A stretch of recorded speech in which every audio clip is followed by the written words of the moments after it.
Oop, that's upside down. There we go. That's better. Okay, alright, so... Dang it! Another day, another chance to feed my obsession. So this came out recently. This is the Nightrose premium deck set for standard. I've been playing Vanguard for a long time, but one of the decks that I never really did play, even though it did kind of have my interest, was Grand Blue. And one of my friends, his favorite deck, one of his favorites is Grand Blue as well, so I thought, he's probably going to play it in premium sometime. I may as well go ahead and open this up. So that's exactly what we're going to do. And for the nice background, we have Viper from Nikkei, probably my favorite character. And I know that looking at it, some of you probably would be like, yes, I see why this is your favorite character. No, it actually is the character themselves that I do like. So, I know that's going to be hard to believe, and I'm going to be called a liar by so many people. Jeez, that really had a hard time coming off. But I really do just like the character and the little character arc that she goes through in the game. So, yeah, so we have the premium deck set right here. And I got the nice high definition camera to look at this nice little box and somewhat playmat as well. For the whole thing about the size, I guess, this is it, the Nightrose little deck set. Nice in the camera right there. Nice. We got some good focusing. Little side right there. Yep, has all the information. Hope that's focusing properly and correctly. The contents of which you have pretty much everything you need to start playing in this deck set. Everything you need is ready to go. On the other side, it's just the logo. It's whatever, you know? Yeah, but not gonna need that, so it's gonna go in the trash. But with the deck set, you actually get a, ooh. Oh, that's nice. Vampire Princess of the Nightfog. Nightrose, you get a nice little cursive right there. That's pretty nice. Stoicheia, the little nation, Nightrose, and Grand Blue, the clan, on the other side. So that's pretty nice. So let's go ahead and crack it open. I didn't get the premium one because I'm not a die-hard fan, but it's definitely a nice one. With it, you're going to get some sleeves to start off. These are some really beautiful sleeves. Look at that. Oh my gosh. Gotta love the art that this game has. I really do just love the art. Got the deck itself, we'll take a look at that in a minute. And then we also have the sort of, I guess you could say tokens or counters or whatever you want to call them, for some power, some additional crit, and one for the energy marker, which is very necessary for the standard format of the game. Other than that, in just the regular version, you just get this little paper divider thing. That's not going to matter, that's getting rid of. Then you got foam, and you, of course, get a nice little box to put it in. I think this is my third one, actually. My first one being Chronojet, of course, and then the second one being Nubatama. I'm a Nubatama main, just flat out. That's my main deck ever since it came out. It's been my main, so yeah. Yeah. But don't get me wrong, there's something that has always been fun looking about Grand Blue. Like, as a Blackwing main in Yu-Gi-Oh!, I see that a lot of the combos that can happen in Grand Blue can be really interesting and really cool. So, I never picked it up, though some part of me has always wanted to give it a try, and now, seems like the perfect chance. So let's go ahead and take a look. We have a lot of things to go over here. So let's go ahead and give it a look. Starting things off, oh my gosh, move out the way. Starting things off, it looks like our ride line is gonna be pretty standard. You know, you got the whole 0, 1, the crest getter. Actually, like I just said, one of my best friends, he actually plays Grand Blue a lot, so this will be one he'll probably end up borrowing. I mean, $30, $40, $50 card, whatever you want to call it. I think these are overpriced. I have a personal gripe about why there's only one in the set, but that's just something I'll talk about in a minute. But yeah, you got the little crest getter. You got Pirate Swordsman Columbard, who's actually pretty good from what I've heard. And then you have Nightrose herself. So that's going to be your ride line. Of course, you're going to also get the energy generator. This is kind of a requirement in order to play standard now. So it's good that it does come with it. The previous ones didn't come with it because they just, oh, yep, and there it goes. We lost the energy. Okay. Previous ones didn't come with it, but that's because they came out before energy was a thing. So yeah, you got your 3 other copies of Nightrose. your 3 other copies of Columbard. Okay, not bad. As well as, from what I've heard, this is actually a pretty good card. What was it? Nightstorm. Oh no, wait, this is, no, not this one. I'm mistaken. It's not this one. This is the one that most people are likely going to replace. But, I don't know, just like the hollow ability, the hollow name, could be pretty good. Yeah, Negro Lazy, okay. Negro Lazy is the one that's supposedly pretty good. You get a full playset of those, 4 copies. As well as a nice 4 copies of Marauding Shade. Very nice, very nice. And Cam the Ghosty, which honestly not that bad. Could be a lot worse for a starting set. It looks like it's pretty good. I've heard that it's like a tier 2 deck, not the best, but it's still pretty good. As well as, of course, Ghosty Brothers. Yeah, you get a playset of the Ghosty Brothers, so that's pretty nice. That's pretty cool. From what I've seen, the combos that can be pulled off with this deck look like a lot of fun. You also have, of course, access to Negro Bone. Negro Bone. Yep, that's the name. Negro Bone.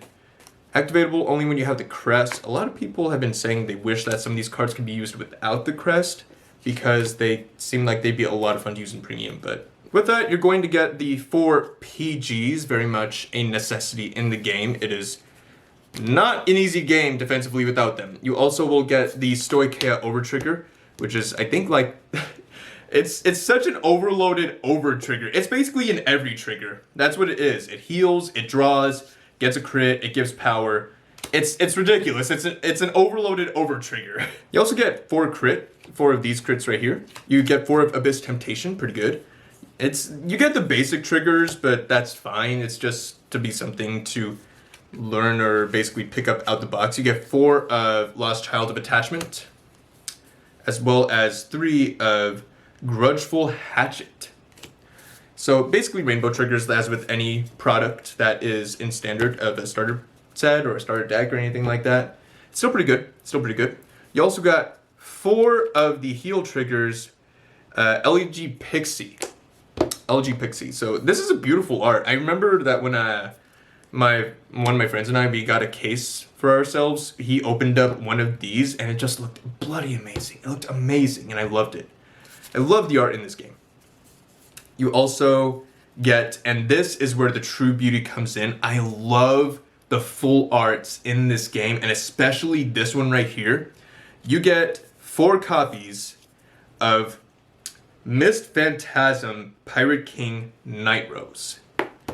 And one of them, in the base whatever premium deck set, you get a full art, and it looks beautiful. Let me actually grab some sleeves that I use for the Stride deck, or yeah, the Stride units, the G units. And it's just like, oh my gosh, look at that. It is just amazing. Oh my gosh, I just love the art. It's so good. And then the text on the name is blue, as opposed to the regular, like, just black and white border or whatever. It's amazing, it's beautiful. So I'm just gonna go ahead, put these G units in a sleeve real quick. And you know, I've seen a lot of people saying, oh, it's a combo deck, which is fun. And honestly, one thing that I've been wanting to test with this deck is building a kind of token rush variant of it. I think that'd be really cool, and I think that'd be really fun to kind of help out with like early game and stuff like that. I don't know how easy that would be. I don't know if that would be practical at all, but I think it'd be really fun, and that's all I care about. If it's fun, and it seems like it could be. But other than that, you get Ghosty King Obadiah, Ghosty Great King Obadiah, and gosh, I know it's not like the main heavy hitter of the deck, but look at that art, man. Look at that art. That's so pretty. Come on. Yep, in a sleeve you go. Right now, 4 copies of them. One of them being, of course, the SP. And then, of course, you get your crest.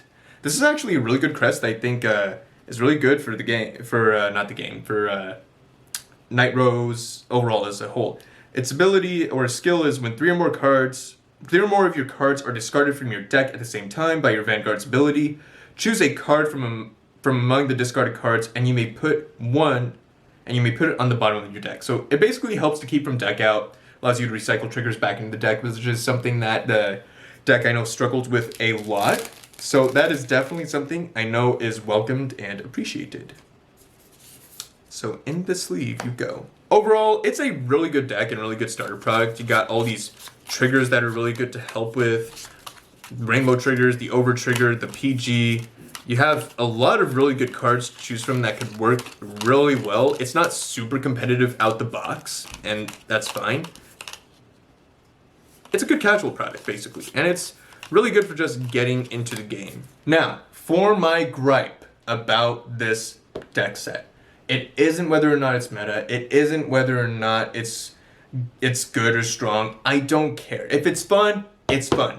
I don't care about that part. The part I care about still is that there's only one copy of the crest generator. That has been my main gripe since the very first Chrono Jet premium deck set, and is still my main gripe to this day. Stop shaking. To this day with this deck set here.